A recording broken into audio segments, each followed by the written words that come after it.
making assumptions. Yes,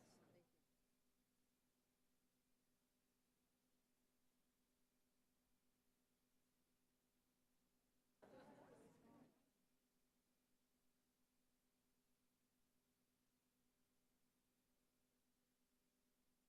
I got everything out of my desk. Um, Housing Authority. I don't know. I can't remember. It's not. We haven't checked the. Right? We'll see. Um, We'll see. the 11th. I think. Did she have a memo on it? Then they went back to her.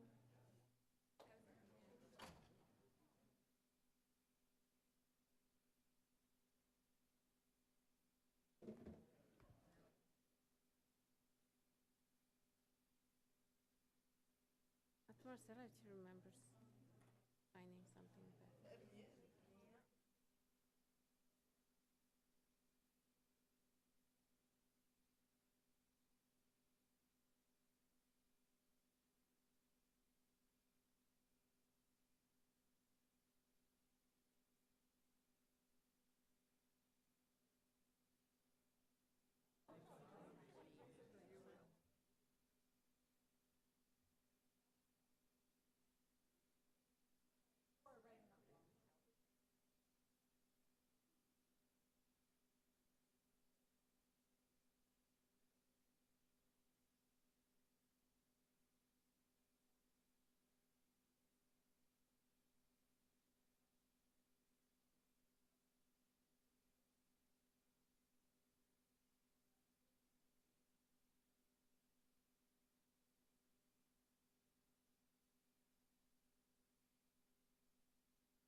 So, you know, Nancy, I would like to package what the outreach is.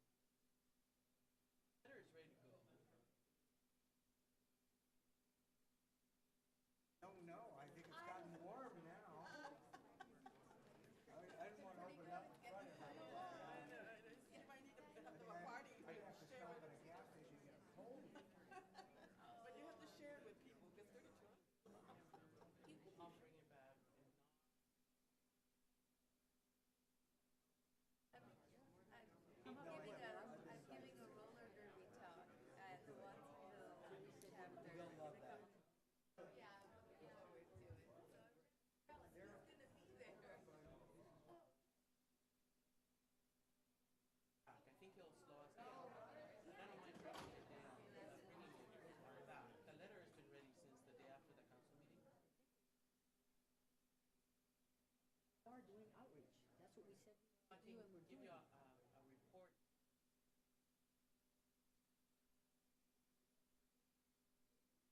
Like they have to come back. So the issue with the traveling.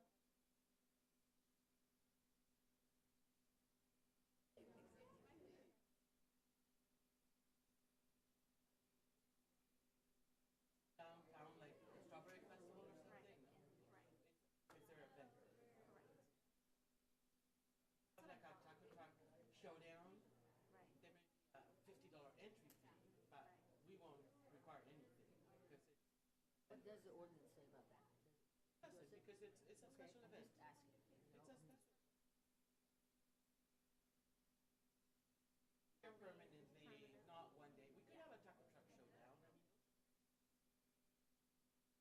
No, we didn't have a report back of what happened.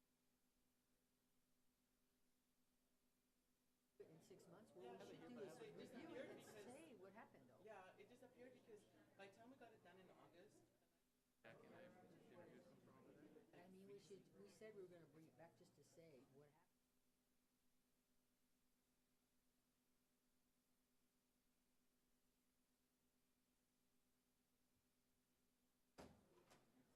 do we need more salt on this one or do I put it to bed? The other piece of it too, like.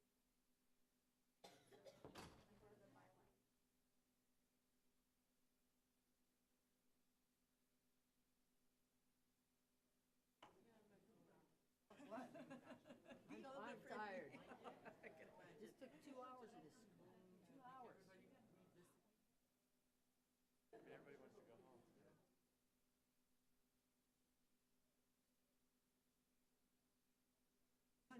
no, I know not right now, but I mean, for future agenda.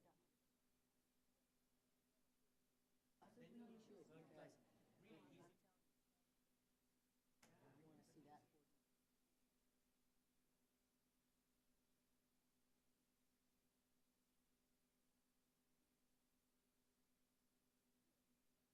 I don't need to get my can back out again, do I?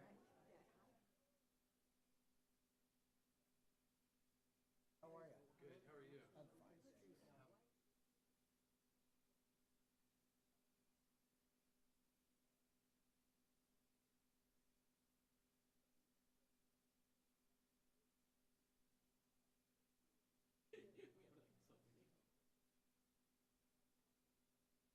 Yeah, well, let's get on with our next agenda.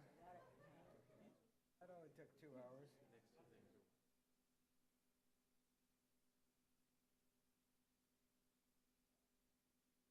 Or this Nexus.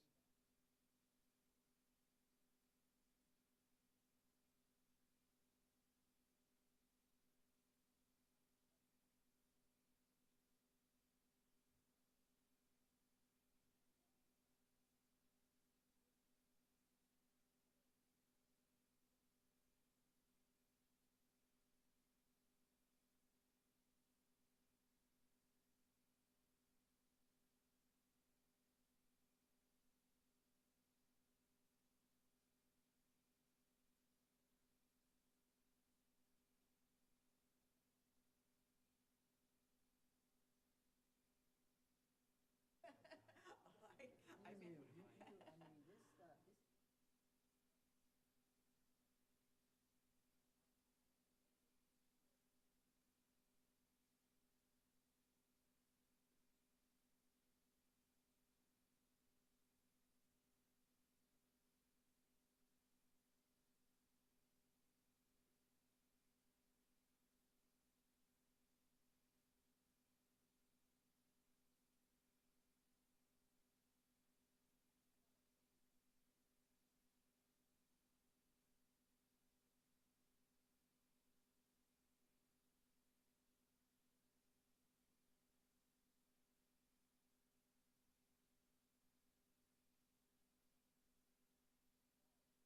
you wanna be involved?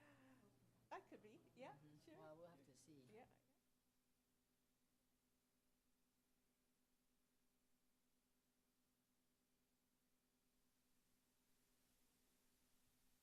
I only wanted a 5-minute break. Too, I wanna go get a drink and I'll start. I should go get some water.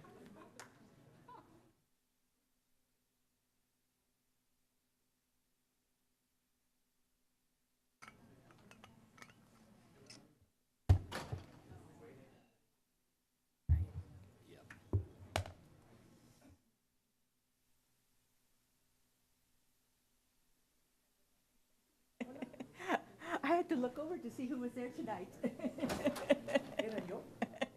ready? How do you, Ready. All right. how do you decide who's going to come to which meeting? When they start talking, Yeah, either Sophia or I. It's our council members. alternate every other meeting? Oh, okay. You could have council come back, please? Oh.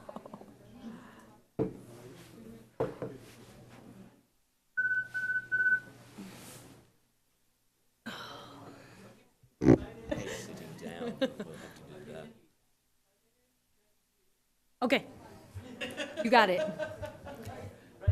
Yep. I can talk really fast. Fast. Yeah. We're doing combo, pinto. What's next? What's next?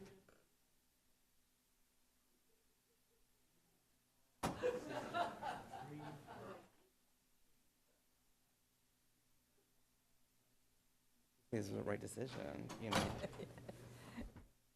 But no. I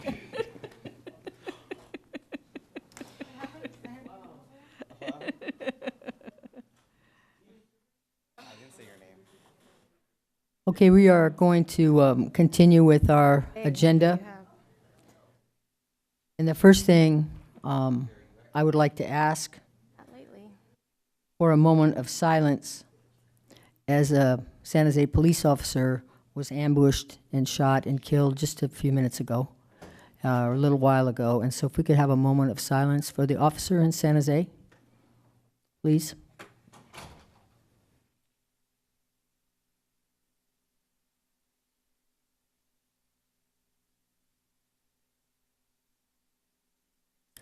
Thank you. And now we'll move on to our new business. And if we could start a staff report, please. Item 8.1. I've actually seen one of these. This on? There we go. Good evening, Mayor Bilicic, members of council, ladies and gentlemen, Robert Ketley and Jackie McLeod, Public Works. Tonight we're going to discuss updates in the water quality program, and I thought we'd start at least with an engaging photo because a lot of this from here on out is rather dry, but bear with us. So, yesterday, Jackie and I were up in Sacramento and attended the Assembly's Natural Resources Committee hearing, and we got an almost unanimous vote in favor of AB 300, the Safe Water and Wildlife Protection Act. That was authored by none other than a former mayor of ours, Luis Alejo, co-authored by Mark Stone and Senator Bill Monning, and a recent addition has been Assembly Member Dodd, who has Clear Lake, which has the same problem. So this now goes to the Appropriations Committee. I've no idea when that comes up, but I guess I'll be going back up to Sacramento for this. This is a critically important program for not only the city of Watsonville, but for the rest of the state as we move into the fourth year of drought and the impacts of climate change. There are going to be a lot more ditches, creeks, rivers, ponds, and lakes with the kind of toxicity problems we've had to deal with. So very quickly, here's a couple of maps that just show in terms of what they've found in California and across the US. These maps are, based upon the opinion of most experts, woefully understating the problem. And the picture in the bottom left-hand corner is Lake Taihu in China. So this is truly an international problem. I will now hand over to Jackie McLeod.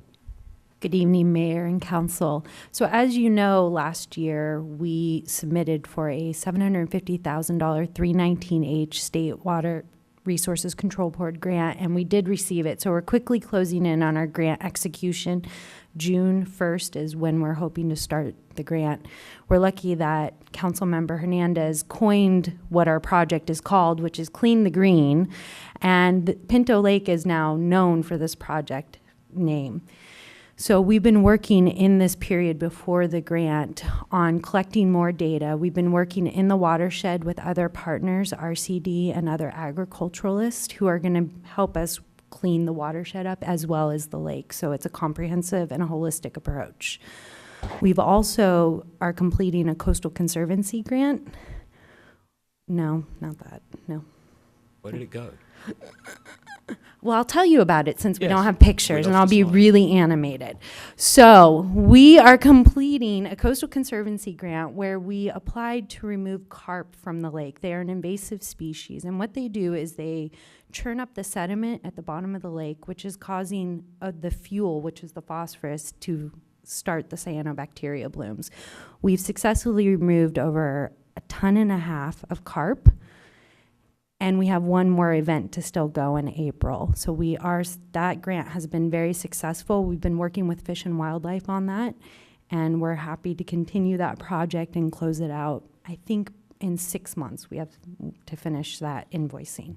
So that's what we're currently doing at Pinto Lake. And tomorrow, as part of Public Works Job Shadowing Day, I'll be taking some Watsonville High students out there to start some water quality testing, and that's in partnership with the Rotary. And if you really want to know what 3,000 pounds of dead carp looks like, I have pictures. It's astounding.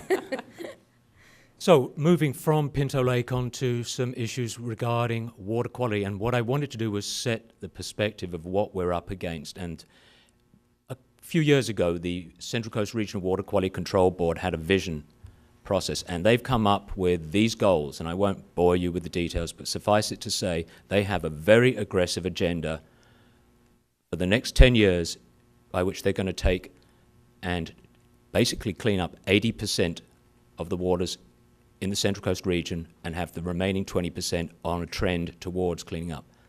This is a significant change, and it's going to make some significant changes for us. So I will move ahead and sort of give you an overview of what that means for us.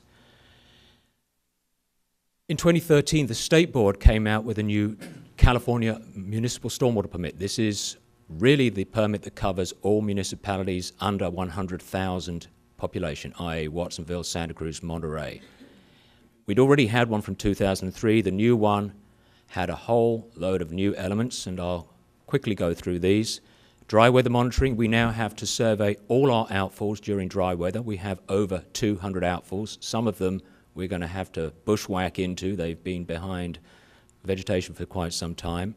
Any outfalls that are found to have flowing or ponding water, we will have to sample that, compare the data to state action levels, and then backtrack to find out where that water is coming from within 72 hours. Illicit discharges, and these are some of the more graphic examples of it, the ones that are more obvious to find, but basically anywhere we have something other than stormwater, i.e. rainwater, going into a storm drain is an illicit discharge. We are required to develop procedures for investigating these, and we already have those, and as we become aware of them, investigate them and track them to their source within 72 hours. I've personally done this or attempted to do this on a number of occasions, and I can tell you it is incredibly complex trying to find a source, because these typically happen for an hour and then they're gone. Storm drain maintenance. So we do have a storm drain maintenance program. However, it is not at the level that the new permit will require. We will have to inspect high priority storm drains, and that is typically ones we'll be looking at in commercial and industrial areas and probably high density residential, and the catch basins. And then we will need to clean the storm drains and the catch basins frequently enough to control pollutants. And it's that phrase, which is qualitative, which is going to prove interesting, because we're not exactly sure what that means for us, and I don't think any other municipality does right now. Business inspections. We already have, with our pre-treatment and source control programs, business inspections going on, so we will add this onto the program. However, that program does not currently do 25% of our businesses in a year. This is going to increase the workload on staff considerably. We're trying to figure out ways to address this, but this is going to be a major change for our program. Construction sites. Formerly, the state had responsibility for enforcement and oversight of construction sites. They never really did anything with this program. They didn't have the time or resources. And so basically what they've done is they've moved this down to the municipalities. We do have our own inspection and enforcement programs. However, they are not necessarily at the level that the state had originally had in the 2003 permit. The 2013 permit we're working on will add to that program. So all of the elements that Robert is speaking of, the state is also going to have us evaluate and demonstrate annual and long-term local program efforts and effectiveness. We have to document this in another part of our annual report called the Program Effectiveness and Assessment Implementation Plan. It has a short acronym, but it's a tongue twister, and I'm sure I can't get it right now. So in this document, we're going to have to prioritize our BMPs based on pollutant load concentrations. We're going to have to show improvement of our implementation and show allocation of our resources and where best to put our funds when we're maintaining BMPs. So that is what this part of the annual report and the state permit is requiring. Maybe one of the best ways for me to actually categorize what's happening here is this is comparable to what happened to wastewater in the 1970s with the start of the Clean Water Act. This is the kind of level of effort that's now being put into stormwater. So here's a couple of the professional qualifications that we will now need to have in order to be able to deal with projects that come before us, either development or redevelopment projects. These will have tests, will be administered by the state, and actual requirements in terms of recertification. We already have a stormwater pollution prevention plan practitioner on staff. We do not have the developer position, and we may not need that if we can find an alternative route to use either consultants or have the applicant provide those. Post-construction requirements. The Central Coast has taken the lead on a very aggressive program to control not only the water quality but water quantity.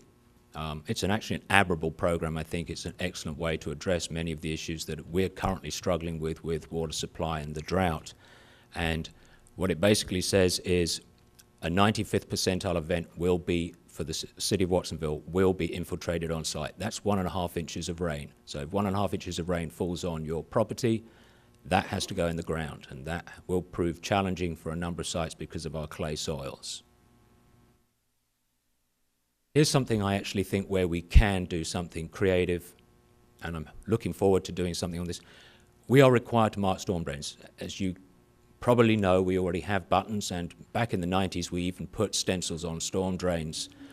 The buttons, while they meet the letter of the law, have somewhat limited effectiveness. As you can see from the picture on the left-hand side, the button, and there's a construction job going on by a large construction company statewide, discharging straight to it. On the right-hand side, the button has disappeared.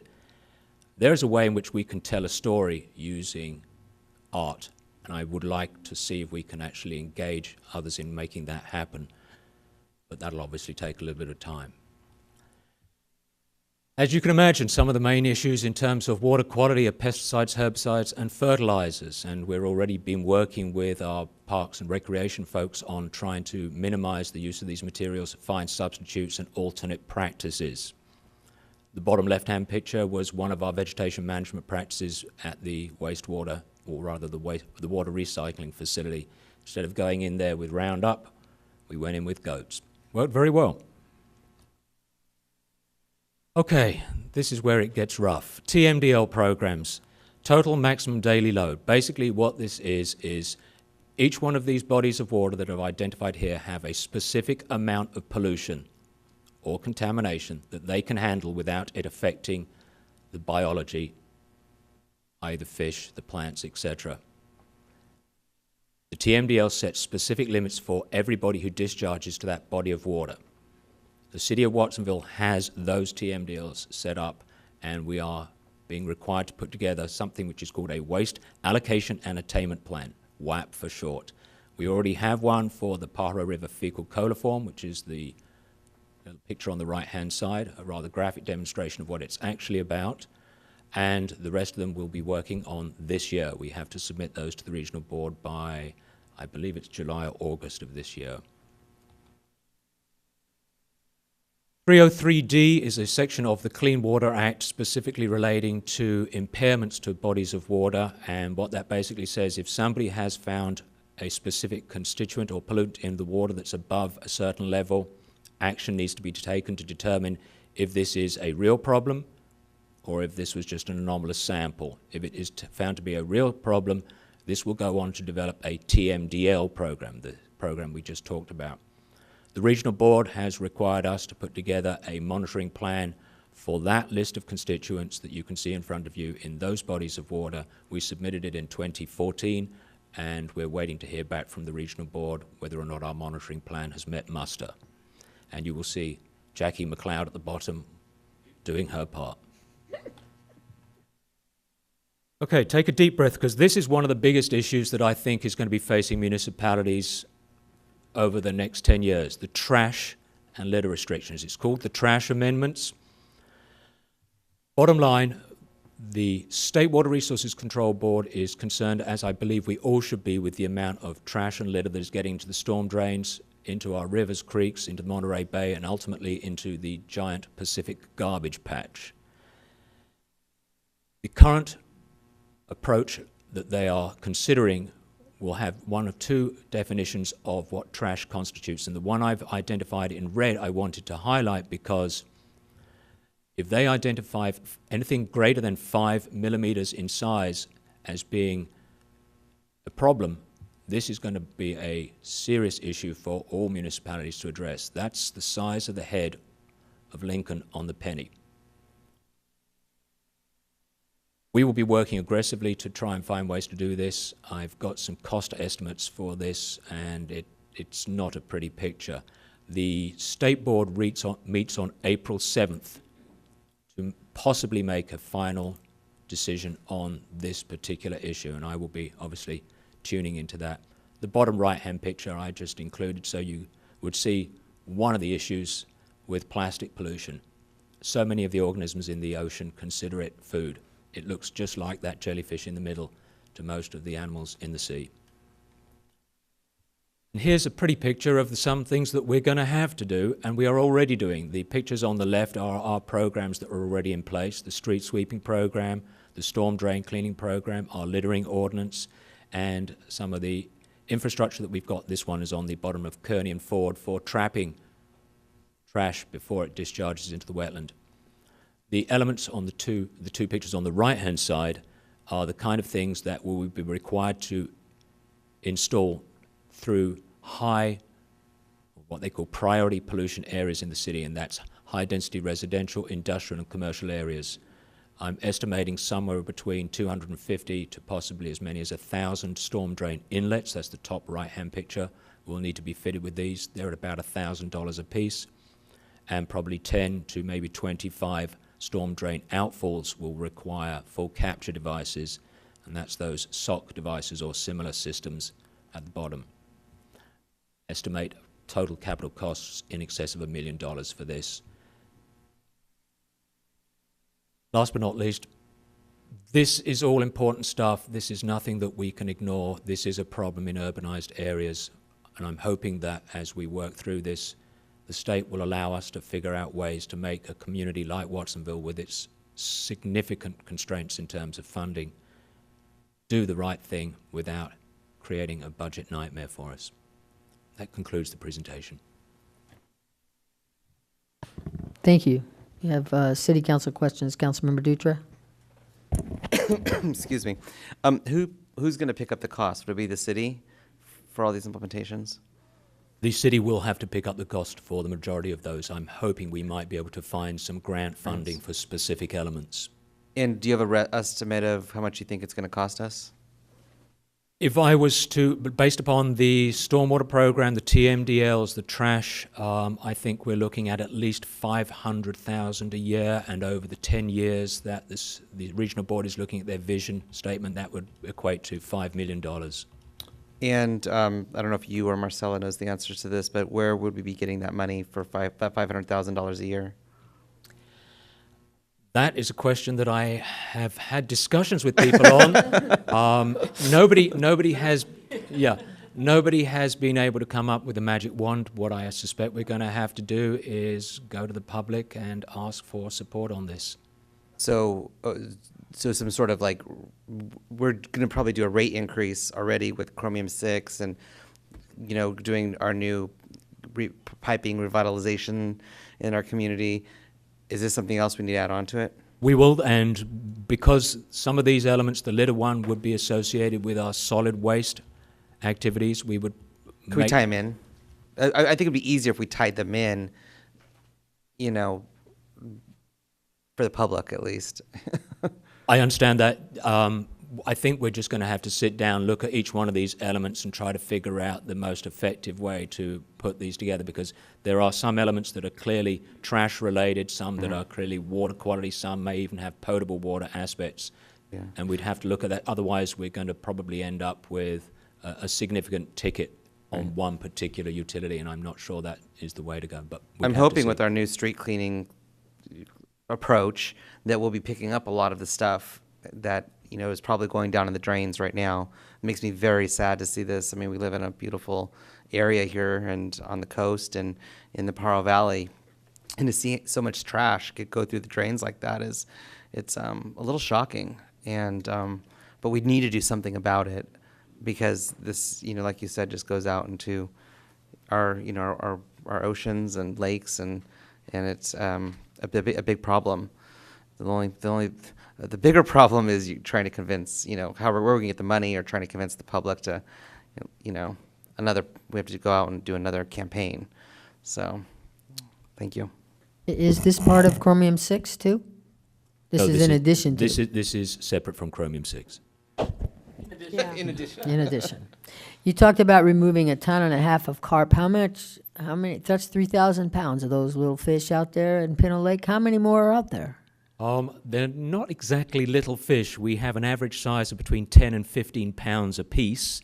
Those are big fish. Those are big fish, yes. I can tell you that the day after weighing those, I was sore. I would guess, and it's very hard to know, that we've probably removed 50% of the population, but it's very hard to know. That's a difficult lake to assess that. Once those fish go to the bottom, there's no way we can figure out if they're there. You do believe you'll be able to get them all out of there? All? No, we won't be able to get them all.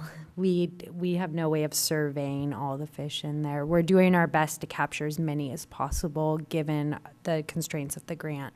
So there's a time constraint on the grant. And we're working with Fish and Wildlife because they are the biologists and the specialists. So they're really guiding us on when the spawning times are. So that's when we're going to see the carp in the shallows and have the best chance of getting the most out. So is it that we need to take them all out or the majority? How's it going to work to really improve Pinot Lake? It would be best if we took out most of the pregnant ones that are There you spawning. go, the pregnant ones. That's it. Because they're So going to when they're in multiply. the shallows, right? And so when we, as Robert was saying, you know, those 15-pound fish, they're mostly the pregnant ones that are spawning, and so you can tell when you see the fish that its stomach, or I'm not a biologist clearly, but it's distended, and you can tell that it was about to spawn. So just to close that comment, it looks like we have already made a significant change in the lake. I'm not seeing the early sign of bacteria blooms that we were historically seeing. Can I tie that directly to the removal of carp? No, but I don't think there's been anything that's been going the other way. There's not a worsening of the situation. The other thing is a large female carp can have 6 million eggs. So if we don't get, I mean, they're going to multiply. We'll end up with the same problem if we don't find a way to continue to get, I don't know, 99% out, right? I'm afraid the simple fact of the matter is carp are there, and we are going to have a control program for the foreseeable future. Okay, thank you. And you talked about inspecting the businesses and construction sites. What do you do when you inspect a business? What does that mean? Inspect them for what? Right now what we do is we inspect them under the source control program, which is basically for their wastewater activities, making sure that they don't have any hazardous materials that will go into the sanitary sewer. And the stormwater program will be an extension of that. We will look at any materials that they have outside of the business that are exposed to rainwater that could potentially go into the storm drain. I expect a significant number of the businesses won't have an issue because they won't have any activities outside that constitute a risk. But there will be a small number where we will have to work with them on moving materials inside or providing coverage. Thank you. Councilmember Hurst. Thank you, Robert. Thank you, Jackie. We heard you did an outstanding job in Sacramento, and so congratulations to you. I wanted to ask a couple of questions.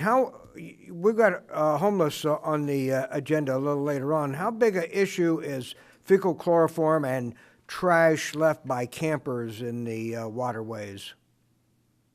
The difficult problem with the coliform numbers is the majority of our coliforms are coming from non-humans. And when we start looking at the human component, that gets into actually doing DNA analysis in order to be able to differentiate. We have done some of that in certain areas, but it is cost prohibitive for us to do that in all areas. So to answer your question, while if you walk along the banks of the Pajaro or the wetlands, you can see evidence of the output. It's not clear how much of that actually goes into the waterways. I would say, however, it does appear that we have made significant strides in reducing the amount of human waste along specifically the Pajaro. I'm glad to hear that. The animal waste, is that primarily birds? That's correct, yes. Primarily birds, and that seems to be the common problem throughout the state with the pathogen TMDLs. The amount of fecal coliforms that are coming from birds exceed the levels anyway, so natural sources are a problem. And that we've actually just submitted comments to the state on that issue, providing them with specific information from, there's a section of the sloughs which is managed by Fish and Game, which is a preserve. We have data from that facility where there is no human activity, and that is unable to meet the standards too. So we're hopeful that the state will come up with some more appropriate ways of helping us address this issue. I see that catch basins are an issue in some neighborhoods more than others. I don't know what we can do regarding educating residents and folks live along those streets. Signage, updating signage may help, but there seems to be, the work in schools and in neighborhoods. That's these are human problems that are not naturally occurring either. Well, maybe they are. But I noticed sometimes parking lots contribute to this, in the fact that they are blown rather than vacuumed. And I'm going to point out one to you that I've noticed I try and spend as much time in the slough as I can, a great place to think and walk. In back of Stone Creek, there's a parking lot, a basketball court, and kind of a drainage channel. It appears that all the trash gets blown from that parking lot down into the slough, into kind of a rocky catch basin type overflowing into the slough. So if you could check on that sometime, parking lot at Stone Creek. Be happy to. Thank you. Councilmember Kaufman Gomez. I heard the comment made about containable program. This is that's yeah, that was your verbiage. And that was regarding, I know that we're going through the process of getting the CARP out, and we have this grant, we have a little bit more time on this grant, but at that point, when that runs out and we still have a CARP issue, what are we looking at for a containable program, and what cost factor may that be? Do we have anything that would eat what we need to do in terms of a predator to the carp? I don't know. What would be a containable program and cost? My hope is that this program with the carp will give us a 5 or so year window. What will happen is the majority of the carp in the 5+ pound range do not have any viable predators. This isn't Europe, where you have pike, which can consume animals bigger than 5 pounds. Once we take out the majority of the large fish, any of the other fish that breed will be producing small juvenile fish. They can be heavily predated by the other fish species in the lake, as well as the waterfowl. We have a number of cormorants, pelicans, and grebes, as well as herons and egrets that frequent the lake. My hope is, as the lake becomes clearer, the ability of those organisms to locate and consume those smaller fish will increase as well. But ultimately, it is going to be 5 or 10 years from now, we're probably going to have to do this, and I would expect us to be seeking grant funding to do that as well. So you're saying if it was a small breed, by the time we've taken, how old is the carp that's there that we're eliminating? Because we tried to actually do, it was a very gory test. There's a bone in the back of the head of these animals, which you can actually age them from. We failed miserably on that. I looked at the scale count. A number of these animals are 15 to 25 years old. So this has been a chronic problem for that length of time. We eliminate it down. We get the species down into a more manageable size that could be used for the predators to come in and help us do some containment at that point, which is a lot more effective and cheaper than going out and zapping them every year, I guess. Right. And I think you gave this E. coli in the report, and it spiked a couple times. Do we know what happened? And because obviously the more recent results look like it's come down quite a bit, but there were a couple relative spikes. Any anomalies that occurred then? We've got so much data, and so much of it is a function of things happening elsewhere in the watershed. The Paro is a 1,300 square mile watershed, and we sample pretty much at the downstream end of it. And so an awful lot of the spikes we see in the Paro associated with rain events or flooding events throughout the watershed, and it just moves, for want of a better expression, a slug of water through that we happen to sample. We have been getting consistently good data for the Watsonville wetlands, and so many of the restoration projects we appear to have been doing there have had a significant impact. Thank you. Councilmember Garcia. You clearly described for us the new program elements for this stormwater permit. However, in the stormwater permit from 2003, from your report, it says there were 6 key areas that were addressed. 2 of them are public education and public participation. Can you tell us more about those 2 areas? Yes, I'd be happy to. The public education program is basically where the city provides information to the public about the stormwater program. So that would be things we've done with the schools, where we go out working with adult groups, where we'll do news releases, etc. We'll do pieces on the TV channels or Channel 70. Public participation is where we actually engage the community in things like trash cleanups. And so we bring them in to be part of the solution. So that's the differentiation between the two. And we've had great success with both those programs over the years. Thank you. Other council members? Okay, let's take it out to the public. Do we have public input on this issue? Seeing none, we'll bring it back to council for discussion and/or a motion.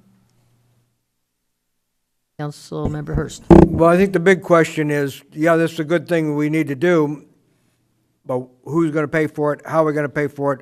Where's the staffing going to come from? Where are the resources to work on these essential but costly items?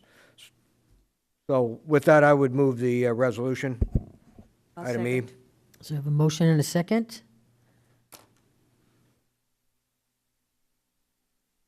Rebecca. So let's take a vote. Cervantes? I do have to make a little bit of a statement before I vote, just because I do serve on the Central Coast Water Quality Control Board, and I spoke to the attorneys over there, and they just said, in that capacity, I cannot oppose or support legislation, but in this capacity as a city council member, which is the hat that I'm wearing now, I do vote yes to support the motion. Captain Gomez? Yes? Dutra? I support the motion, yes. Garcia? Yes. Fernandez? First? Yes. Villaseñor?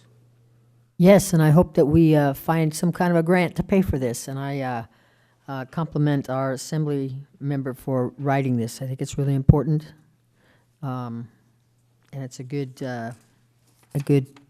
bill. Thank you. Good agreement from the council, too.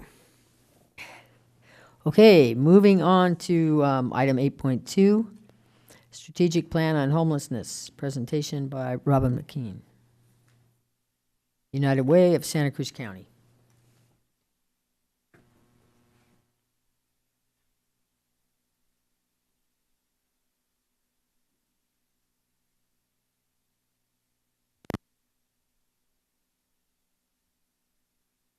Good evening, Mayor Bilicich and council members and city manager.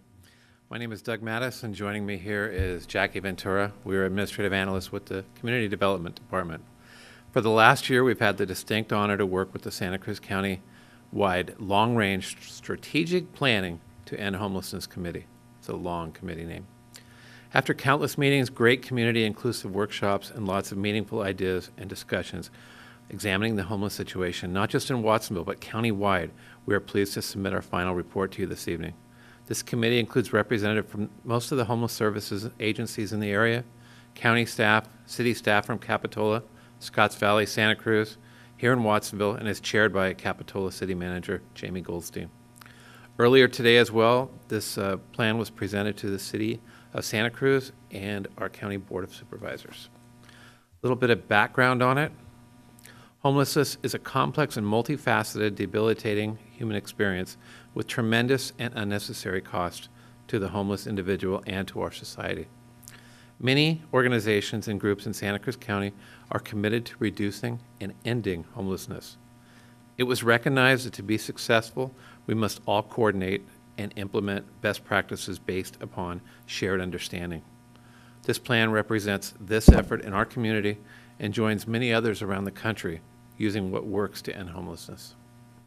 In 2014, Santa Cruz County Human Services Department, the Santa Cruz County Planning Department, the United Way of Santa Cruz County, Homeless Action Partnership, and Smart Solutions to Homelessness formed a process design team to steer a strategic planning process for creating the new plan.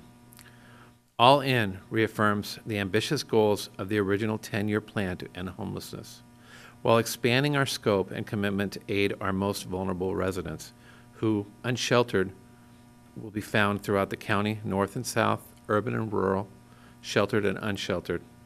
As we continue our recovery from the worst economic slump since the Depression, we find even more of our neighbors are at risk. Just a paycheck away from the streets and increased homelessness demands our urgent attention. The end of the previous plan, the shock of homelessness count, found a 27% increase in homelessness in just the last 2 years. The effect of homelessness on everyone and the new strategic directions and ideas have all served as catalysts for creating our All In program. It was a timely opportunity for the stakeholders in Santa Cruz County, policymakers, providers, funders, advocates, people with experience of homelessness, and community members to reflect on successes and challenges we are all faced with the past decade and homelessness, and to lessen its impact. At this time, I'd like to introduce Kimberly Firm, the Executive Director of Par Valley Shelter Services, and Monica Martinez, Chief Executive Officers of Encompass Community Service, as they present All In to you this evening.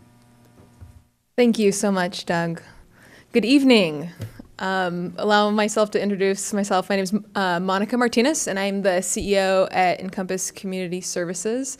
Thank you, Mayor and members of the council. It's really a pleasure to be here today. And it's actually been a really exciting day for us. Not only has members of this group presented at the Board of Supervisors and the City of Santa Cruz today, but the plan was also unanimously adopted by both of those jurisdictions earlier. And we're really looking forward to present this to you.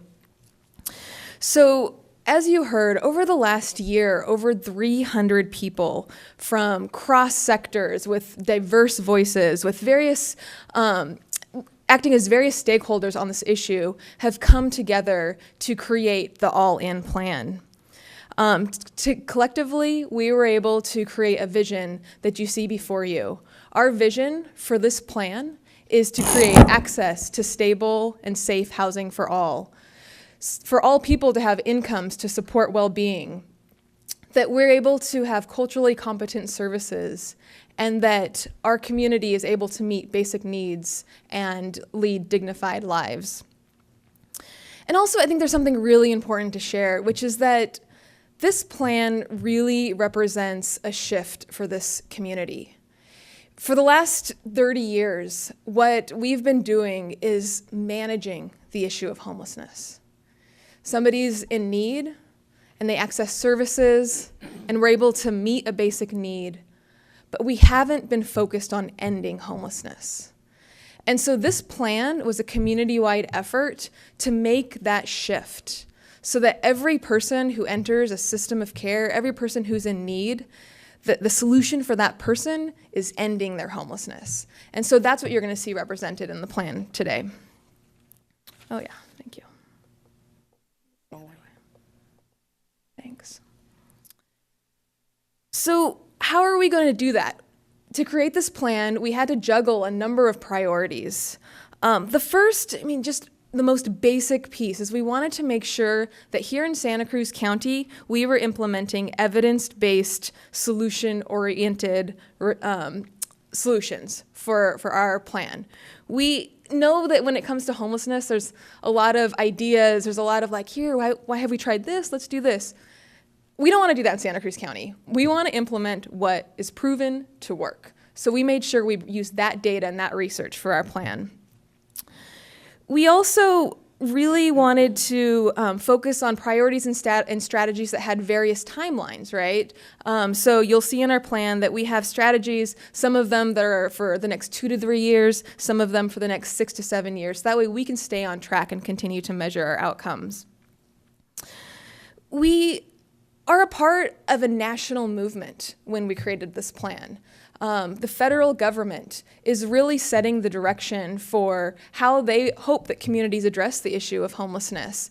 And they're incentivizing communities to implement solutions that work. So we wanted to make sure that our plan was in alignment with federal priorities. That way we're able to leverage more funding and bring in more resources to help the most vulnerable people in our community.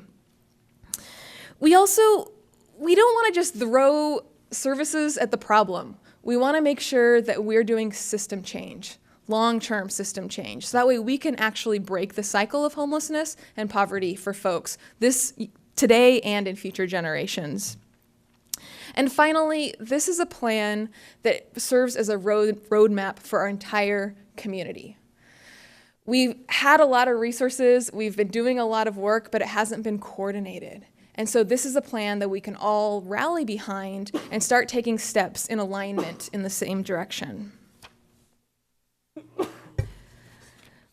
So in order to create the plan that is most comprehensive and most represents the various needs in our community, we had to set a number of guiding principles. And this was a really important step for our all-in plan. The first of those is, like I mentioned, this is really about changing the system. Again, we didn't want to create a plan that was just new services. We want real, long-term, systemic system change that isn't just addressing the symptoms of the problem, but also addresses those root causes. We want a plan that's data-driven, and this is so important because we're also going to be really rigorous at measuring this data and measuring our outcomes to make sure the plan is achieving what we are set out to achieve. We wanted to make sure that we had a plan that represented the whole county. So we really made a deliberate effort to engage stakeholders countywide to share their voice in developing this plan. We wanted a plan that builds community. I mean, I can tell you there's very few things as controversial at times as the issue of homelessness and how we solve it. And we really took the position that we believe the whole community would benefit from seeing a decrease in homelessness. So let's use this plan as an opportunity to bring people together, to listen to everybody's way of experiencing this social issue, and let's work together to find solutions. We wanted a plan that was inclusive of the various types of folks who experience homelessness. So you'll see that we broke down subpopulations. We wanted to make sure that we were meeting the unique needs of vets versus the unique needs of families or the unique needs of farm workers in our community. And finally, we wanted a plan that was both visionary and pragmatic. You know, as somebody who is very, visionary, and I'm one of those idealistic people, I'm like, we can do this, you guys. But we know that we can't set out a plan that is so audacious that it's going to leave people behind, right? So we think we were able to strike that balance because we have solutions in here that are proven to work, that we've seen in other communities that it works, and we believe we're fully capable of doing it here in Santa Cruz County.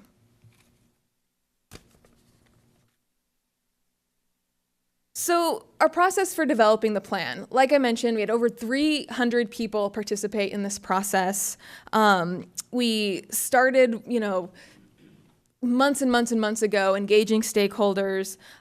We had a strategic planning committee that's made up of 30 members from various stakeholder groups. One thing that's really different about our approach to homelessness today versus in the past is that we know that homelessness isn't going to be solved by a bunch of service providers, right? We've tried that. Service providers can do some good work, but homelessness is a community issue, and we need to make sure that we're engaging, the business community, the elected officials, law enforcement, faith community, and we were really purposeful about making sure that all of those stakeholders were at the table. We developed a process design team, which include members of the county, the United Way, the Homeless Action Partnership, and Smart Solutions to Homelessness to make sure this was a well-rounded effort. We also then broke into work groups, and this goes back to that subpopulation approach that we talked about earlier. We wanted to make sure that we had experts at the table who are talking about different subpopulations, such as, what to do with the chronic homeless population versus how do we meet the diverse needs of the Pajaro Valley versus, what's available for homeless veterans in this community and how do we make sure we're leveraging those practices. And finally, we wanted to make sure we had the opportunity for everybody to participate and have their voice heard. So we held a couple of public forums where we had 160 people, including many people who are experiencing homelessness or are formerly homeless, who came and were able to participate in this dialogue. Finally, what's in the plan? You'll see that we have 8 strategic priorities, and for each of them, we have a set of results, measurable indicators, and action strategies. And finally, we have an implementation plan that we'll be sharing with you. So from here, I'd like to introduce Kimberly. Good evening, Mayor and City Council members. So in regards to the strategic priorities, we have a total of 8. And the plan is directed to 3 system-wide changes: transforming the crisis response system, increasing access to permanent housing, integrating systems and community support. The homeless population in our county is very diverse as well, and so are the solutions. And so we have 5 population-specific strategic priorities, as Monica described: ending chronic homelessness and I'm sorry. So we're transforming the crisis response system, and so the results that we're expecting to do and make in this plan is to coordinate the system to make sure that it's implemented. We want to increase the prevention and diversion resources, and we want to make sure that we're able to have interim housing returned to the emergency purpose of what emergency shelter is all about. And so we want to make sure that people have access, that we reduce the number of households who fall into homelessness, and to make sure that emergency shelter is just what it is for. So you're going to see a very active picture here. Now, just imagine being homeless and trying to navigate through this confusing system here. Our current system is too confusing and it's inefficient. We're working towards now a no wrong door system. It's a system that's going to reduce the amount of time that someone is homeless, and also do our best to absolutely make sure that we can prevent homelessness when we have the ability to do so. So here is our coordinated entry work. And this is what we want to make sure that we're able to do. It's a more unified set of interventions that will effectively prevent people from becoming homeless, as well as reducing the amount of time that someone is homeless and helping them to remain stable. So our second priority is to increase access to permanent housing. We all know this is a huge issue for us. So there's 3 key results that we need to make sure occur that will increase access to permanent housing. One is rapid rehousing, permanent supportive housing, and affordable housing for low-income and special needs populations. Housing is the solution to homelessness, and we want to make sure that you really understand that this plan outlines several short and long-term strategies to achieve these results. Affordable housing is also the cause and solution to homelessness by recognizing that we have unique affordability and development limitations. Our plan is working and will help us to reduce and allow people to have permanent housing. Our third priority is integrating systems and community support. People who are homeless need to be able to receive mainstream services and become and remain stably housed. That is the core work of helping someone to become stably housed and make sure that we have the ability as well to prevent institutional discharge of people directly to the streets. That's something that we just can't continue to have. And the community also needs to feel safe knowing that we're properly addressing the safety of all, which will require better coordination and communication amongst all stakeholders. So our fourth priority in the plan is to end chronic homelessness and other adult homelessness by 2020. We will reduce homelessness amongst seniors and older adults. And the data shows that Santa Cruz County has a very large problem with homelessness amongst single adults, and that many are unsheltered and are serious. Many have serious health issues. Studies show that ending chronic homelessness reduces public costs and frees resources for resolving transitional homelessness. We know through the 180 campaign, now the 180-2020 campaign, it really does make a difference. And so this plan is certainly going to continue to support that, and together we're going to help make that happen. So the fifth priority is ending family homelessness. The plan outlines strategies to achieve these results through rapid rehousing assistance and rental subsidies. Poverty, domestic violence, mental health, substance abuse problems, relationship issues. There's a list of issues that families have. We want to make sure that we can also end family homelessness by 2020. This plan will help fewer families fall into homelessness and help to support families through the recovery process from homelessness. So the sixth strategy is to address the needs in South County. As we mentioned, we had our South County focus group, a large group of representatives, including people who are homeless and formerly homeless. So we know that homelessness in Watsonville and South County looks different than the rest of the county. And to address the needs in South County, we, in this plan, we will have a comprehensive, culturally competent homeless assistance program and service delivery system in Pajaro Valley. It will ensure full inclusion of the Pajaro Valley residents to homeless services. Homeless assistance is very limited in the Pajaro Valley, and it's fragmented, and the area lacks a strong core central agency location to access services such as mail and so on. So I'll turn it back to Monica. All right, I'm going to share our last two strategic priorities. This next one is ensuring that we have a response that's really geared towards the needs, the unique needs of homeless youth in our community. One thing that we've seen over the last several homeless censuses is that there is an emerging need and a growth of the homeless youth community. And they have really unique needs. And we believe that if we apply the right level of intervention to them in their moment of vulnerability, we can avoid a lifetime of dependency on the service system. And so we need to make sure that we're not treating them like we're treating everybody else, because they really have this moment when we can make a change in their life trajectory by having a more coordinated system for them. And finally, strategic priority 8 is ending veteran homelessness.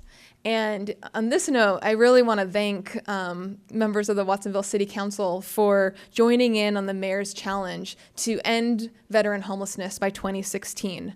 Our community and all the local jurisdictions here in our county, but our community joined many other jurisdictions across the nation to sign on to this Mayor's Challenge. And we really believe that ending veteran homelessness by the end of next year is within our reach. It is one of those areas where there are a number of resources available from the federal government, and we're really hustling on our end to make sure that there isn't anybody who is a veteran and living on our streets in our community. So finally, I'm going to share with you our implementation plan, because as you know, all of this really means nothing if we aren't purposeful and deliberate about where we go from here.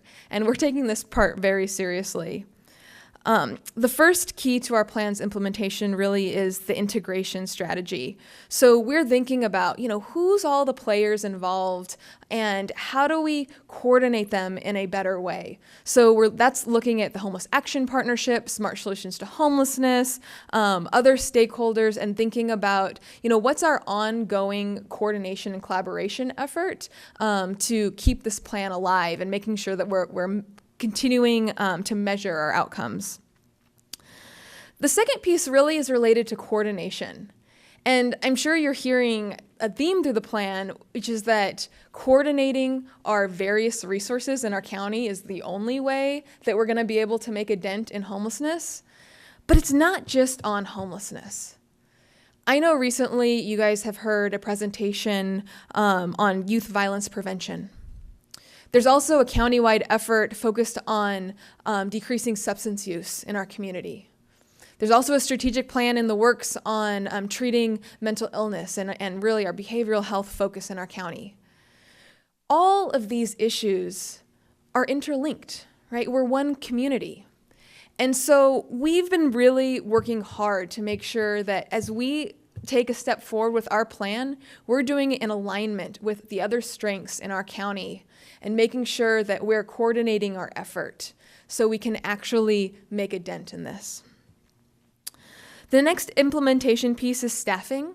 And we're really looking to the County of Santa Cruz to potentially increase their investment or repurpose their investment. They get to make those choices to provide us with the adequate staffing that we need to manage the plan, to measure the data, and to continue moving us forward.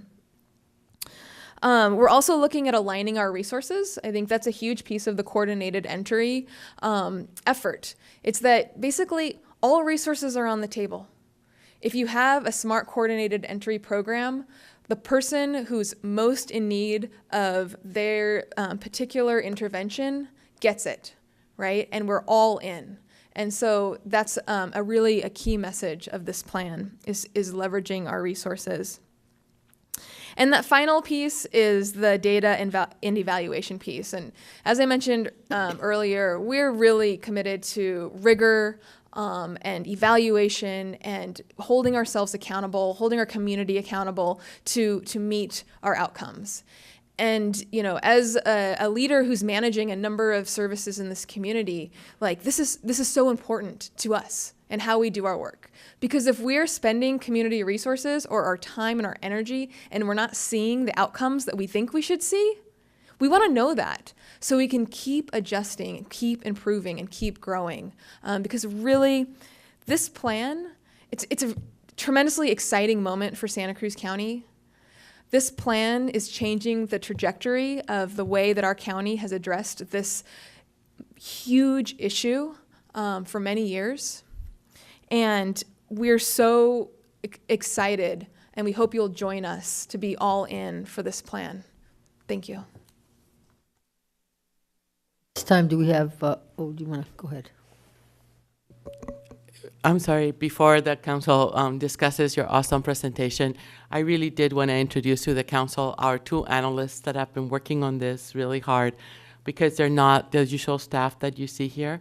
So we have had Doug Matters from the Community Development Department. He has worked really hard on this, and him and Jackie Ventura, who is sitting behind Kimberly, are our two analysts that work very hard on this. This is one of those projects that another analyst had it, and then they changed jobs, and then it was nobody's, and then it was mine, and then I gave it to them without any explanation, and I said, figure it out.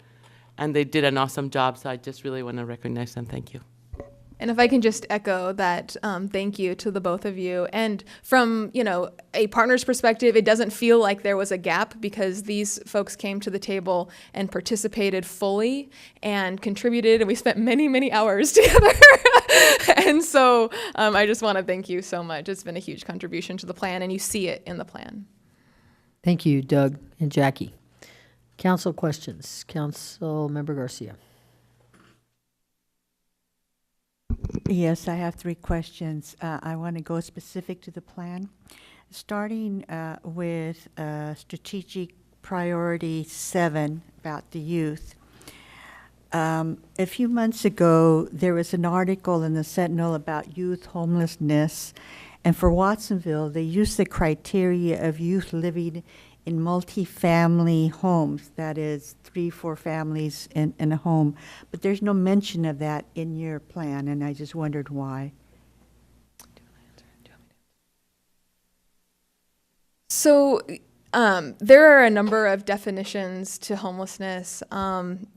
With the youth population, I think we're talking about street homeless youth when we talk about the count. But we did address those sort of multi-family households in the Pajaro Valley plan, strategic priority, because we recognize that that's really in our region where we see what homelessness kind of looks like in our community. My second question has to do with priority 8 in terms of veterans. You mentioned that 395 veterans were identified as homeless, and I just wondered how many of those live in Pajaro Valley. I don't know that question right off the top of my head, but we do have that information from the homeless census survey, and I'll be happy to provide that information to you. Usually where I see them is at Target, and they have a sign veteran, but I don't know how many of them really are here in Pajaro Valley. Right. We'll get that information to you. Okay. And my third question actually is to the city manager. By adopting this plan, is the city making a commitment to implement the short-term and long-term recommendations for South County? The council will be accepting the plan today rather than adopting the plan, and that has been the city's method of dealing with strategic plans as prepared by groups, which says that you are aware of the plan, you agree with the plan, and to the extent that it's possible, we will help implement the plan, but we cannot commit to everything that's in the plan right away. So does that mean that it will come back to the council at some future date for discussion about what we want to implement, or? No, it wouldn't. Staff would continue to work with the partnerships, and the implementation doesn't happen individually by each city. The partnerships together do focus and implement the plan countywide. So each city doesn't now have to take the plan and just do it by themselves in their city. Well, but I mean, there's some specific things for Watsonville, or Pajaro Valley, or South County, rather. And so would we not, as a city, have to participate in making those things happen? Well, our staff participates, and if there is something that needs council approval, they'll bring it to you. But we don't usually have a study session once the plan is accepted on which parts of it we want to work with. But I'm accessible to any of you that are interested, so I can put you in touch with the staff that's working on it, and we can focus on any one area that we're able to do. Does that help? Yeah, thank you. And it is a collaborative work. All of us together will be working together towards this plan, and some will be working on some parts and others and so on, but really it is a large-scale countywide picture with the subpopulations, and South County's organizations and stakeholders will absolutely be working with the city, the county, our community members, formerly homeless, currently homeless individuals, so that we can really help to implement. It's a group effort, not just up to us. And could you explain a little more on the how we can get the mental health services for the homeless, and also rehabilitation in terms of drug and alcohol? Because I've seen some of the areas around Main Street through Rodriguez, and I've walked some of those areas, and I see that there is a drug and alcohol situation there, and I've been to Target where you're mentioning. I see there is some mental health issues that are going on there. Sure. Thank you for that question. The approach that we're using in this community now is the same approach that across the nation we've really seen work, and that's an approach called Housing First. And in the past, what has been tried is that we sort of take all of the needs of people who are experiencing homelessness and put them all out there on that, big messy, image that you saw, and really hoped that somebody could navigate that while still experiencing homelessness and could maybe, get their mental illness treated or become sober and then maybe get a job so that way they can get an income and then move themselves into housing. And what we have found is simply that does not work. It's too hard to navigate that process while experiencing homelessness because you're trying to get your basic needs met and you're really trying to survive. So what this plan talks about is how to connect people with housing as quickly as possible and then start addressing their mental illness needs, their physical health condition, their substance use disorders, and then once they're in the security of that housing placement, you can see the chaos in their life decrease, their ability to participate in their own wellness increases, and we oftentimes don't see a long-term reliance on services. But we're able to do that critical intervention at the right time and help them get those needs met. But they do meet the needs for whatever mental health issues and rehabilitation issues? Yeah, so as part of connecting individuals with really the mainstream services that will help them to thrive, that's a part of this plan. And recognizing that we can't do that in silos, right? So how do we coordinate when, 180-2020 connects a chronically homeless person to housing? We don't just leave it there. We make sure that we're next connecting the supportive services, the mental health support, the substance use treatment that they need to stay housed. Is that with county services or nonprofit? It's all in. It's nonprofits, it's the county, it's really any service provider that we can to really agree that this is the direction to go. This is the proven solution. We've been working really hard to get them together to bring their resources to the table, align those resources, and make sure that we're prioritizing the interventions that we know work for folks. That concept of 180-2020, for example, permanent supportive housing, it literally is the people who are the most vulnerable, the most chronically homeless. Their only option, if we don't do something, is to die on the street, basically. And so we connect them to housing, we connect them to the supportive services that they need to stay housed long term, and some of them may need support for an indefinite period. On the total other side of the spectrum, that's a very expensive intervention, right, as you can imagine. So it's only for the folks who are the most vulnerable. On the other side of that continuum, you have somebody who literally just experienced a crisis, a loss of a job, maybe a medical health bill that's larger than they expected, that now is on the margin, that could lose their housing.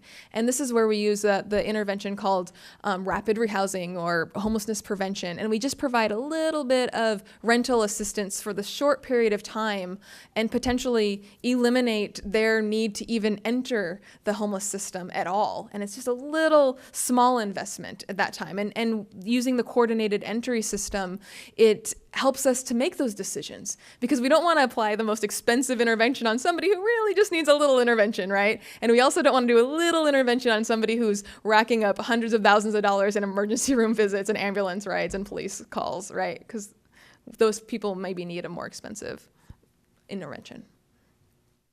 So is Santa Cruz participating in this? Absolutely. All the jurisdictions are a part of this. And so are many of the nonprofits. And it's exciting for me because it's given me the opportunity to work in coordination with nonprofit service providers across the county. And Kimberly and I are both work together on the coordinated entry system. Both are part of the 180 effort. And it really is, it's a cross-county effort. Does the county have the resources to actually implement this? Or because I've been trying to reach them for some of the local housing areas that we have, and they don't return calls. This is what this plan is a commitment to do what it takes in order to address this major social issue in our community. And we're spending a lot of this money anyways in a lot of the not right ways, right? With those emergency room visits or those police calls. And so what we're trying to do is take a step back, look at the big picture, and how do we use our resources in a smarter way. And we're not alone as a community doing this. Santa Cruz County is not alone. This has been really implemented across the nation, and we're seeing communities that are actually showing a decrease in homelessness. Communities that have already ended veteran homelessness, for example, because they're doing this. And so we're not alone. We're leveraging from the wisdom of other communities who are a few years ahead of us. We're really committed to doing the most evidence-based practice, the most data-driven intervention. And sometimes it means sort of shaking up the resources, and we're committed to doing that too, if that's what it's going to take. Councilmember Cervantes. Thank you both so much for your energy almost at 11 p.m. But your definite commitment to a lot of these issues happening countywide. I just had a number of questions regarding some of the comments you made about how homelessness looks different here in South County. You made some reference to cultural competency. How is that being woven in throughout the plan? And I think the other piece of it too is just this is a great opportunity for some education, but the many circumstances that lead to experiences of homelessness here and sort of what some of the risks might be. And then the last piece of it is just, I don't know if it's part of this plan, but I know definitely part of the other agencies that you're a part of when it comes to the homelessness census and survey, in terms of being able to capture a more accurate picture of what homelessness looks like here, what could be maybe some modifications that we make in terms of the kinds of volunteers that we recruit to participate in that, to the kind of information we might be able to gather. Sure. Thank you. Thank you for your questions. So in the Pajaro Valley, when we had our working group, which consisted of several agencies and individuals in the community, and people who are homeless and formerly homeless, we've learned and we heard it that the Pajaro Valley has at least 27 different languages that are represented. We also know that many families are doubled up or tripled up in homes. We put a lot of, we wanted to pull out as much information from the people who are around the table, as well as the information that the agencies know. One, case managers need to be bilingual and bicultural. Very, very important to make sure that access to information is in English and in Spanish at a minimum. Very important to embrace the agricultural community and the diversity and the difference, in making sure that we know that we're working in our South County, which has some different demographics and needs. And so by pulling out our subpopulation in our South County, we're able to focus on that and pay attention to the seasonal issues. That was a really huge issue, to make sure that we understand and that we advocate for resources during the seasonal times, that applications for assistance go up during the winter, that in the summer, that there's different cycles of needs and so on.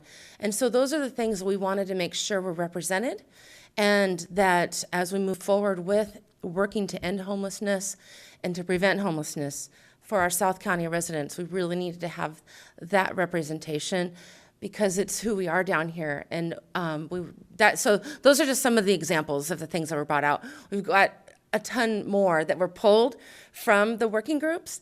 That information was not lost. We now have got a plan that we can work with.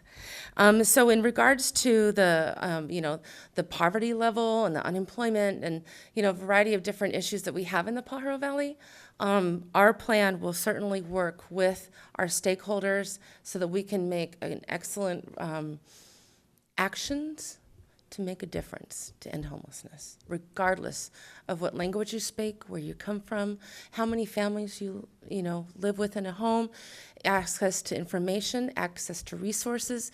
And really, one thing we don't have in South County is we don't have a centralized access system for someone who needs a mailbox to get their Social Security check, for a single senior woman who can't get a shower. There's some really core issues that we don't have in Watsonville and South County that we need to have. And that we heard loud and clear from our working groups, as well as from the service providers who are here. So the plan, we need a lead agency to help with that. For example, my agency serves families who are homeless with children, for example. But we're not the lead agency for all the different needs. So that's a gap, and that's really what we need. So this plan is going to help us do that and advocate for that. In regards to the census, Applied Survey Research is the lead in collaboration with the county and the United Way. And some of the things that we know is we want to be able to track, what is the number of people of our hidden homeless who don't get counted. So that we know. I can't speak to that, but that is also something that in the long-term strategic plan, we want more representation of that. So by having a unified coordinated entry, making sure that the data and the information that we gather gets into a centralized database. Our coordinated entry system, countywide, has accepted that HMIS is the coordinated database that agencies who participate, and all the agencies who participate in the homeless services already use it. Our coordinated entry system has said, we have agreed that we're going to use HMIS as the database, that we're going to have a standardized survey tool that's going to help prioritize the most vulnerable people, individuals and families.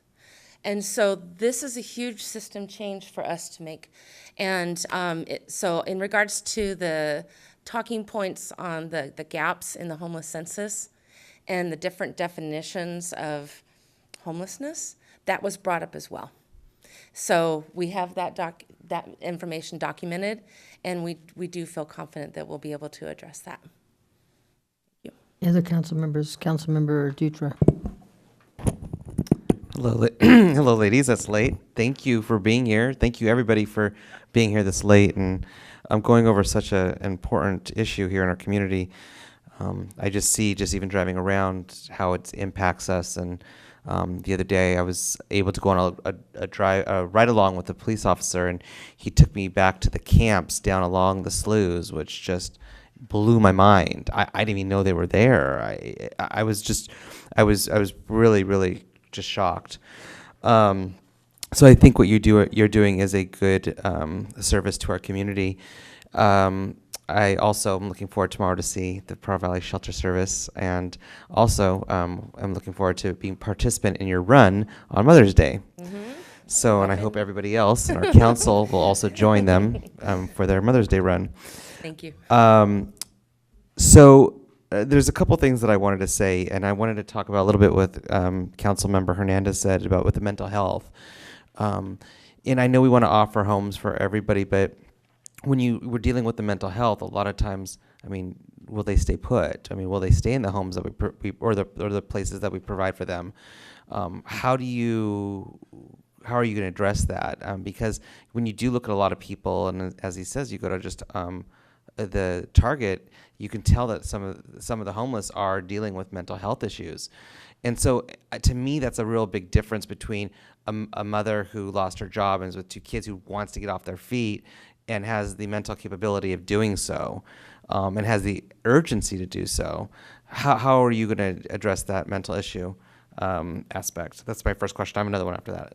So when in the Housing First model, when someone is housed, what we do is there's a certain amount of services that they need or they may need on a regular basis for a period of time. Our main goal is to have people stably housed. So what do we do and how do we do that? Based on their vulnerability scores and their needs, and what are their variety of different case management needs, social worker, mental health, and so on. The supportive services that come after someone is housed, that's a real big part of the permanent supportive housing component. So that'd be the medication probably that would be needed to be given? There's different levels. Do you want to talk about that? Well, Yeah, I just think that it's important to say that one of our key partners of this effort is county mental health. And so there's a variety of behavioral health interventions that are necessary for various people, and where we link them to that service that's available in our county. Okay, that's really good to know. You know, and I heard a statistic, and I don't know, I heard it back there. Is Santa Cruz County the fifth largest county dealing with homelessness? Is it California or am I hearing this wrong? There's a lot of statistics. I can say that we have an incredibly high rate of people experiencing homelessness per capita in our county. I think that's safe to say. It's really hard to find like numbers, and depending on what size cities you're looking at. Okay, so it is a big issue here. And my final comment, I mean, I looked over your plan that you've given, and something that's near and dear to me is dealing with the LGBT community and homelessness with the LGBT community, which, because of cultural and religious beliefs, a lot of families turn on their children and they're left to the streets. There's a Reverend Tino, and I hopefully you guys could work with him.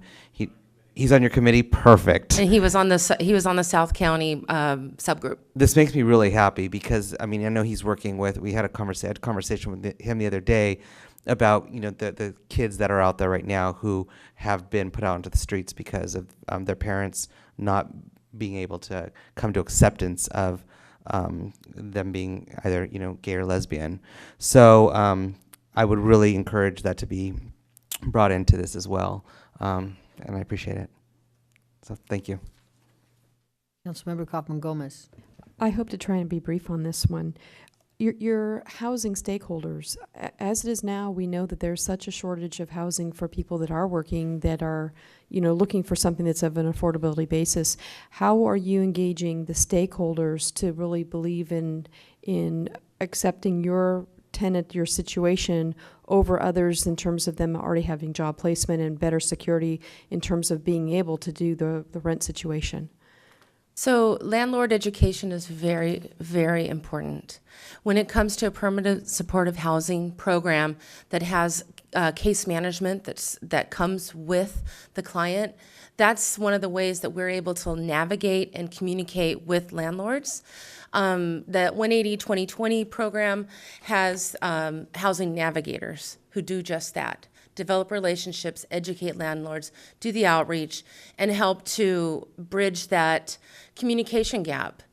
There's other programs, such as CalWorks has a program for homeless families who have children who are on the CalWorks program. And a big component is to find landlords who are willing to rent to homeless families with children who might have bad credit, who might have an eviction history. The same time with this one program, we have case management to support that. So really, if there's landlords who have a room to rent, if you're in an apartment complex and you know someone just moved out, call us, because we have the talking points, we have best practices, we have evidence-based information and programs that we can help landlords to be able to accept our families and our individuals with the case management and supportive services. You want to speak to that more? Well, and, our folks who come with housing vouchers also get their rent paid on time. Yeah. Every month. Right. Guaranteed. Yeah. And a case manager to call if something's going wrong. Yeah, I understand the vouchers, and I also know that there's such a freeze that we're having in the county, so I don't know if there's an exception to those that are in your program to be able to get them over those, because we've already tapped out a lot of that. So I don't know if the financial resources from the county are allowing the exceptions for those folks that are coming through your program. Well, through a collaboration that we started over a year and a half ago, working with the Housing Authority, there's been several people, because they're homeless, they don't get mail. And when their name comes up on the Housing Authority list, they can't get the mail. So when they have been able to connect with us, any of the organizations who are in our collaboration, we're able to contact the Housing Authority after we get permission from the client, of course, to say, hey, where's this person on the list? Oh, they were dropped off because they didn't respond.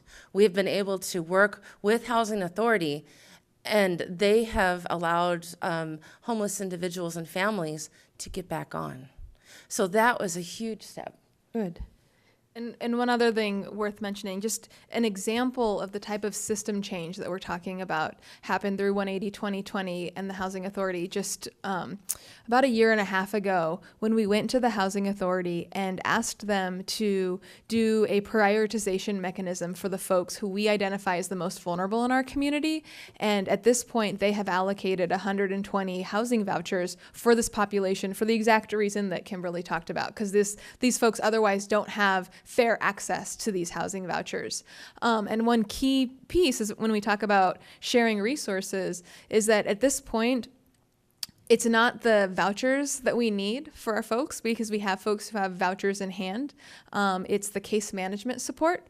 So that's where we're looking to, funding streams and looking at leveraging other service providers to help allocate time of case managers to support these folks to stay housed. And then, of course, it's also the housing stock. And so that's where it goes back to that landlord engagement. So we recognize that there's a lot of moving parts. And what this plan does is it helps to coordinate those in a really smart way and helps us to sort of chip away at all of the bottlenecks that have stopped us from making progress on this issue.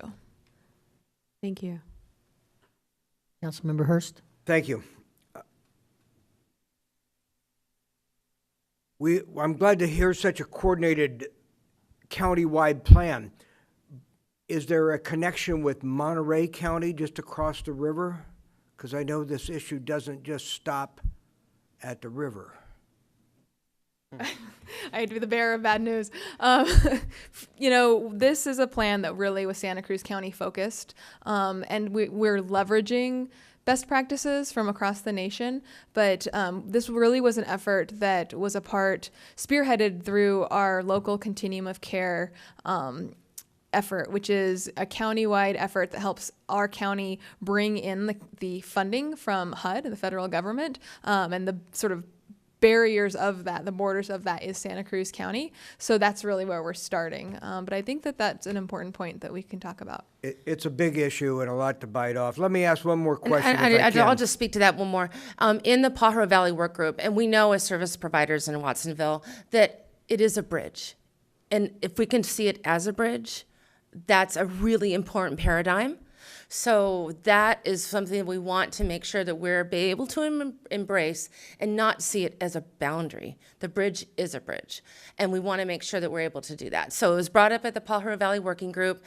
It is a real information need, data, and reality. And so it is on the table, and yeah. I'm glad there's that level of awareness, certainly.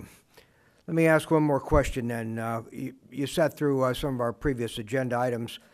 What do you think the impact of alcohol proliferation and availability is on homelessness? Is there a nexus?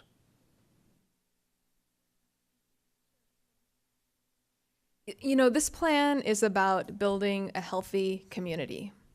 And health in a community takes place in a variety of policies. And really, we do see that substance use is a major factor in people who are experiencing homelessness, in children who are experiencing neglect, in families that are struggling with poverty and unemployment. We see it. And so we're really a part of a county-wide effort to take a more preventative upstream approach. And I think that's going to be the sort of policy that is necessary to help us build a well community. Other questions from council? Seeing none, do we have any input from the public?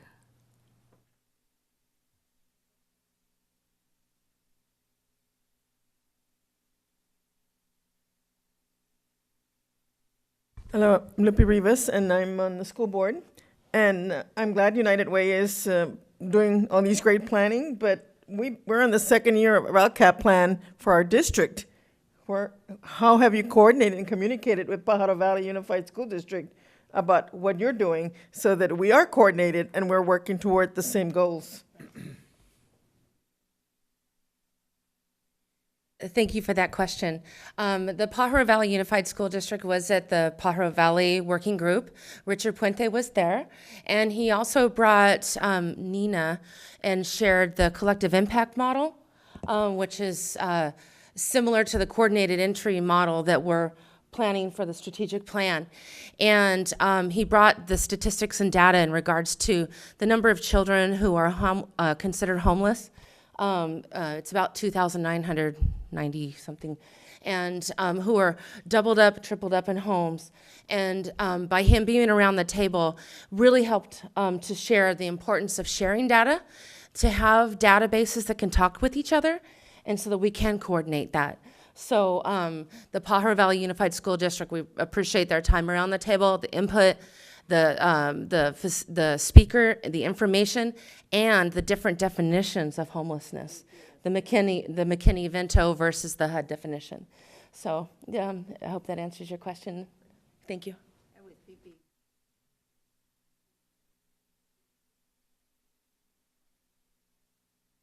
Yes, you have a comment, please? Yes, I do. Good evening. It's almost good morning if we wait a little longer. Good evening, Mayor, council members, and staff. My name is Margarita Carrillo, and I come today as a member of the Watsonville community, and I speak to you also as really an involved community member and as a member of the leadership team of Smart Solutions from when it originally began. And also I was a member of the Strategic Planning Committee, and I wanted to ask for you and urge you to support it, this all-in-one plan, because it really is, as has been described, an all-inclusive plan.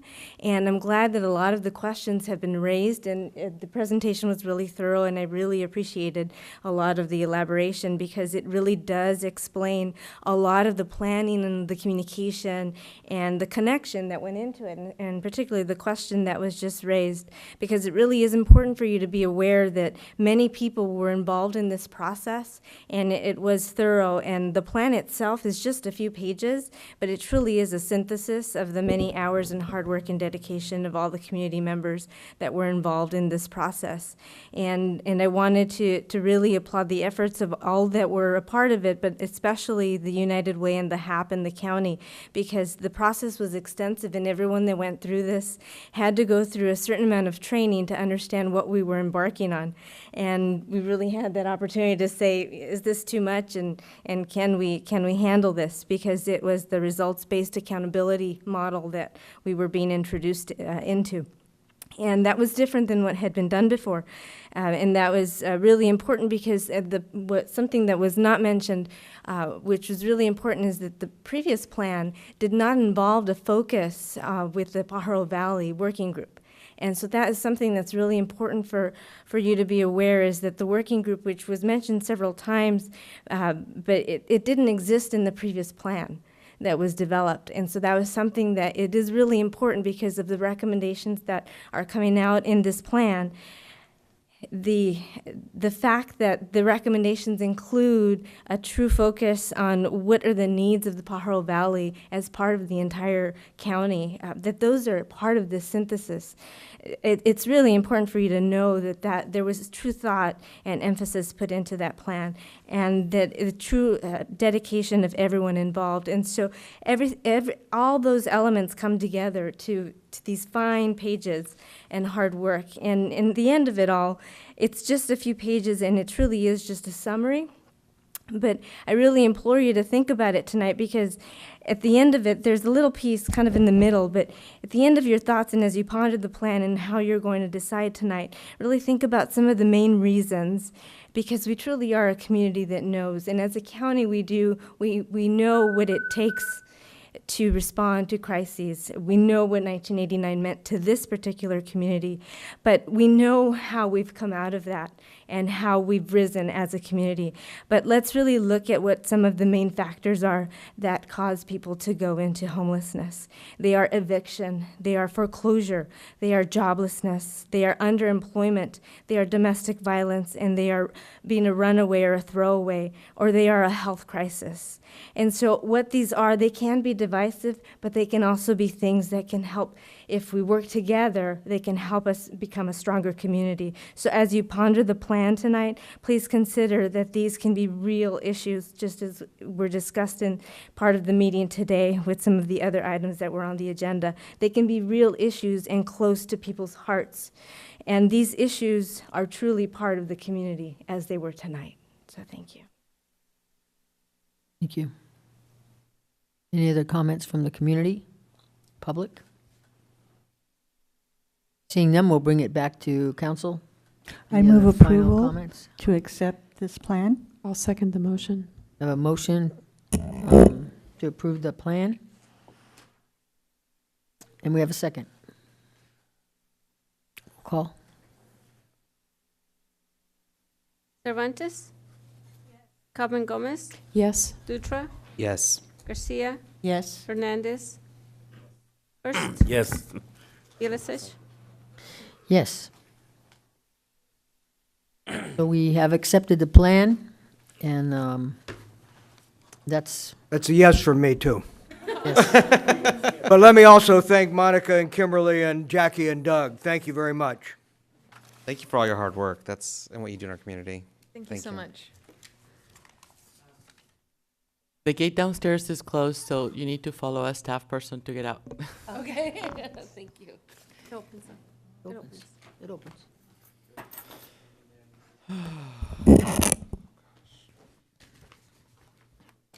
Not working. Right. Okay.